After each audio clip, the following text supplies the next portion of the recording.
시카고 윈TV 미주 한뉴스입니다. 연방정부 학자금 융자 탕감 행정명령이 또다시 법원 결정에 의해 제동이 걸렸습니다. 이에 따라 연내 학자금 융자 탕감 시행이 어려워지면서 조 바이든 행정부는 올해 말까지인 학자금 융자 상환유예 기간 재연장을 검토하고 나섰습니다. 연방 제8순회 항소법원은 지난 14일 연방 학자금 융자 탕감 시행을 전국적으로 일시 금지하는 명령을 내렸습니다. 항소심 재판부는 해당 금지 명령은 제8순회 항소법원이나 연방대법원의 추가 명령이 나올 때까지 유효하다고 밝혔습니다. 다만 이번 결정은 항소심의 최종 판결은 아니며 바이든 행정부는 해당 명령에 대한 해제를 연방대법원에 요청할 수 있습니다. 지난 10일 연방법원 텍사스지법이 학자금 탕감 융자 행정명령을 위헌으로 판결하면서 신규 신청 접수를 불허한 데 이어 항소법원이 다시 한번 시행을 일시 금지하는 결정을 내리면서 바이든 행정부의 학자금 탕감 프로그램의 연내 시행은 사실상 어려워졌다는 평가입니다. 이에 따라 신속한 신청과 학자금 탕감을 기대했던 한인들도 발만 동동 굴리고 있는 상황입니다. 연방정부 관계자들은 학자금 탕감의 근본적인 재시행을 위해서는 연방대법원의 판결 또는 연방의회가 신규 법안 입법 조치를 통해 해결해야 한다고 분석하고 있습니다. 연방법원에 의해 탕감 프로그램 시행이 가로막히면서 백악관은 12월 31일로 종료 예정인 학자금 융자 상환유예에 대한 재연장을 검토 중인 것으로 알려졌습니다. 연방정부는 코로나19 사태가 시작된 지난 2020년 3월부터 연방학자금 대출금 상환을 유예하고 있습니다. 지난 8월 백악관은 상환 유예 조치를 12월 31일까지 연장한다고 발표하면서 이번이 마지막 재연장 조치라고 못 박았었습니다. 그러나 학자금 융자 탕감 시행 시기가 불투명해지면서 대출자 보호를 위한 상환 유예 조치가 더 연장돼야 한다는 목소리가 커지고 있는 것입니다. 연방교육부는 부채 탕감이 이뤄지지 않으면 학자금 융자 상환 연체 및 채무 불이행 문제가 엄청나게 커질 수 있다고 우려했습니다.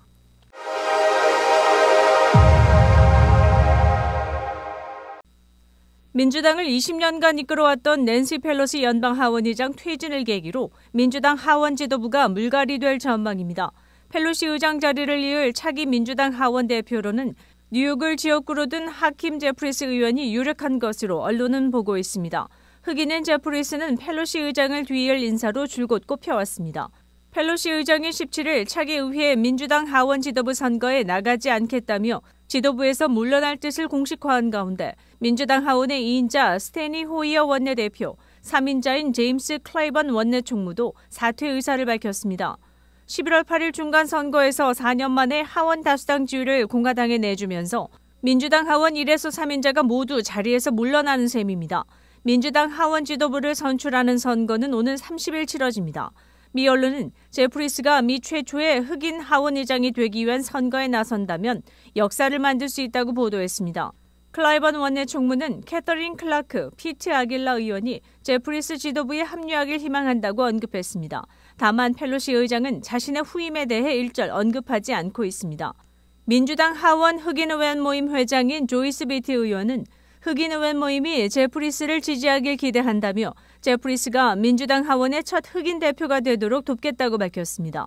제프리스 의원은 이날 CNN에 출연해 민주당 대표 출마 의사를 묻자 지금은 펠로시 의장을 기념해야 할 순간이라며 확답하지 않았습니다. CNN은 호이어 원내대표 등이 선거에 나서지 않겠다고 했고 제프리스가 반대 없이 출마할 가능성이 크기 때문에 그가 대표가 되는 게 거의 보장된다고 전했습니다. 윈TV 채널 24.5와 MCTV 채널 24.6 방송은 안테나를 이용한 공중파 방송을 통해 시청할 수 있습니다. 스타벅스 노동조합원들이 17일 미국 내 100여 곳의 매장에서 파업을 벌였습니다. 미 언론은 스타벅스 노조연합이 레드컵 데이를 맞아 이날 임금 인상 등 처우 개선을 요구하며 미국 내 113개 매장에서 파업하고 시위에 나섰다고 전했습니다. 이번 파업은 작년 12월 뉴욕주 버팔로 매장에서 처음 노조가 결성된 이후 가장 큰 규모입니다. 조합원들은 각 매장 앞에서 피켓 시위를 하며 사측이 제공하는 컵이 아닌 노조 로고가 새겨진 빨간 컵을 고객들에게 나눠주었습니다. 사측은 성명을 통해 합법적으로 항의할 직원들의 권리를 존중한다며 이번 파업은 9,000개 매장 중 일부에서만 일어난 것이라고 밝혔습니다. 이어 레드컵데이에는 너무 바빠 직원을 배치하는 데 어려움이 있다며 스타벅스를 모두를 위한 회사로 만들기 위해 계속 함께 일할 것이라고 덧붙였습니다. 그러나 노조 측은 회사를 상대로 더 높은 임금 책정과 더불어 일관된 근무 일정, 더 많은 직원 교육을 요구하고 있는 상태입니다. 특히 노조가 없는 매장에서는 더 나은 급여와 혜택을 약속하면서도 노조가 있는 매장에는 그렇지 않다고 주장하고 나섰습니다.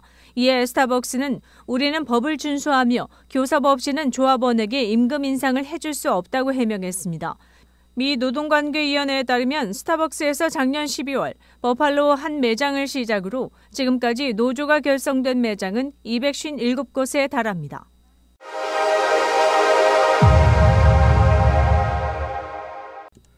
코리안 아메리칸의 정치력 향상, 한인의 위상 정립, 이사회 공개 및 체계적 지원, 정부 그랜트 신청, 한인의 재무 투명 관리, 대동포 민원 서비스 확충, 동포사회 단합과 발전 도모. 지난달 87만 5천 달러를 들여 한인회관을 마련한 제35대 시카고 한인회가 장차 나아가야 할 방향입니다. 최근 한인회는 어느 정도 세대 교체의 모습은 찾아볼 수 있으나 주류 사회와 소통하고 교류하는 데는 아쉬움이 있다는 게 한인들의 전언입니다. 이곳에서 태어난 영어권 한인 2세를 비롯해 이중언어 구사가 가능한 40, 50대의 한인 1.75세 정도의 회장단 및 임원들이 열심히 일하는 의욕을 보이고 있는 것만큼은 높이 사야 합니다.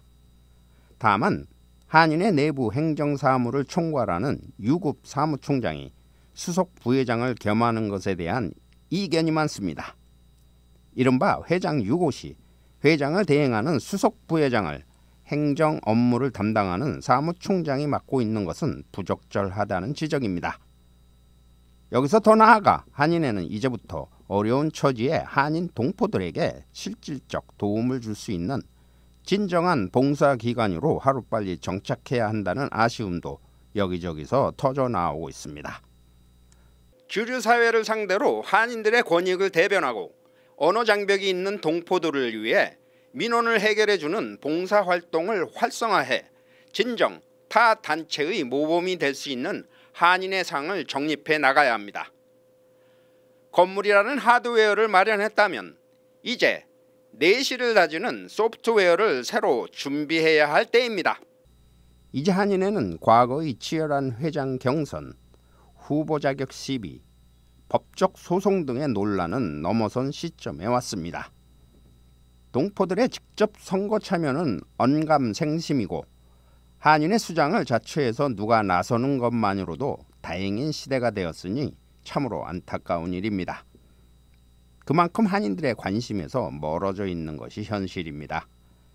새 건물로 이전했으니 비영리 단체로서의 지위를 회복해 우선 높은 재산세 부담을 덜어야 할 것입니다. 그랜트 등 일정한 수입은 없이 한인회 내 직원 임금과 부동산 세금 납부 등으로 동포들이 모아준 기금을 야금야금 소모해 갈 수는 없기 때문입니다.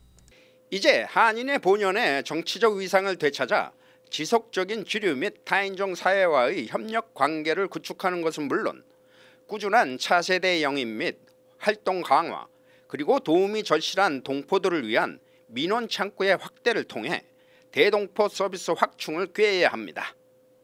이 같은 시스템이 단단하게 구축되어진다면 시카고 한인회가 명실상부하게 한인사회 전체를 이끌어가는 대표 봉사단체로 새로이 뿌리를 내릴 수 있을 것입니다. 윈티비 뉴스 이전봉입니다.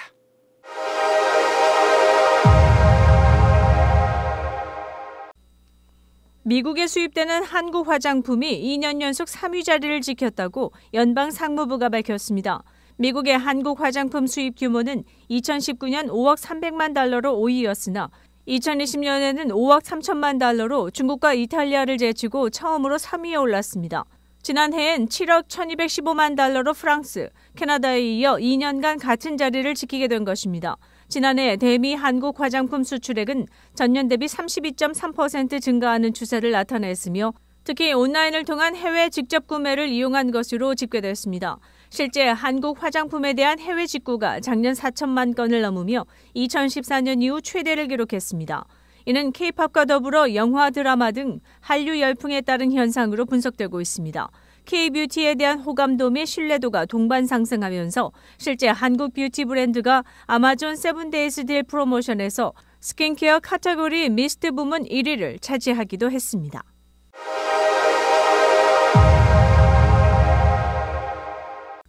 소매업체들이 팬데믹 기간 동안 매출 위기를 힘겹게 넘겨왔지만 향후 예상되는 경기 침체 국면에서 과연 얼마나 살아남을 수 있는지에 관심이 쏠리고 있습니다. 최근 CNN 비즈니스에 따르면 신용평가사들은 경제 상황이 악화될 경우 주방 및 욕실용품 업체 베드 베스 앤 비욘드를 비롯해 약국 소매업체 라이트 에이드 그리고 인테리어 제품 업체 등이 파산할 위험성이 커지고 있다며 경고하고 나섰습니다. 이미 어려움을 겪고 있는 의류업체 갭체인도 수백 개 매장 폐쇄와 더불어 직원 감축에 나서야 할 수도 있다고 전망했습니다. 재정적으로 어려운 고객의 입장이 그대로 소매업체들에게 전가되는 추세라는 것입니다. 소매업체를 찾기보다는 소비자들도 여행이나 엔터테인먼트 등 서비스 분야에 돈을 쓰는 분위기입니다. 모건 스탠리 애널리스트는 많은 업체들이 재고 문제를 해결하기 위해 공격적인 할인에 나설 것이며 이는 결국 실적 둔화를 가져올 것이라고 전망했습니다.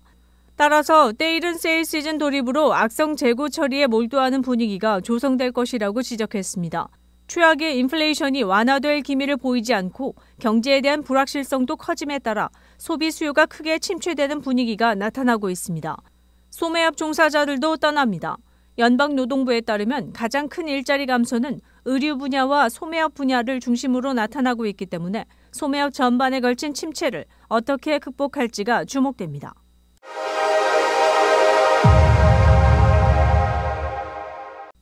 연방의회의 민주당 의원들이 내년 1월 118대 의회가 새롭게 구성되기 전까지 불법 체류 청소년 추방 유예 다카 프로그램 관련 입법을 최우선 과제로 추진키로 해 주목됩니다.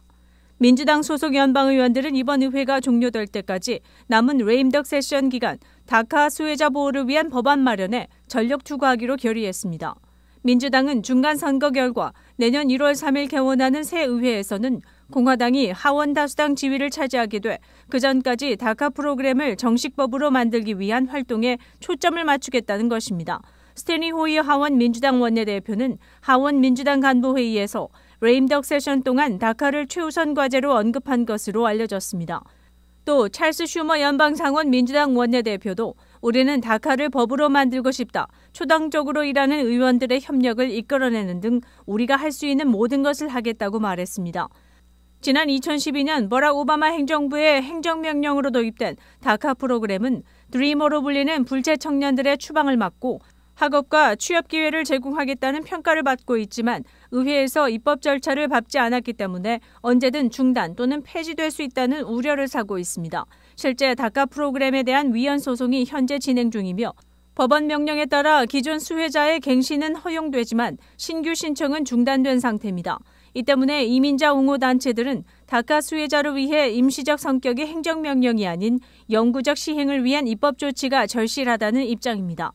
하지만 실제로 입법까지 이어지기는 쉽지 않습니다. 상원에서 다카 수혜자 보호를 위한 법안이 통과되려면 전체 의석의 3분의 2 이상 찬성이 필요하기 때문에 최소 공화당 의원 10명이 동의해야 하기 때문입니다. 시카고 한인동포 일간지 한국일보는 전자신문으로도 배포됩니다. 시카고 한국일보 무료신문은 가까운 한인식당이나 마켓에서 볼 수 있습니다.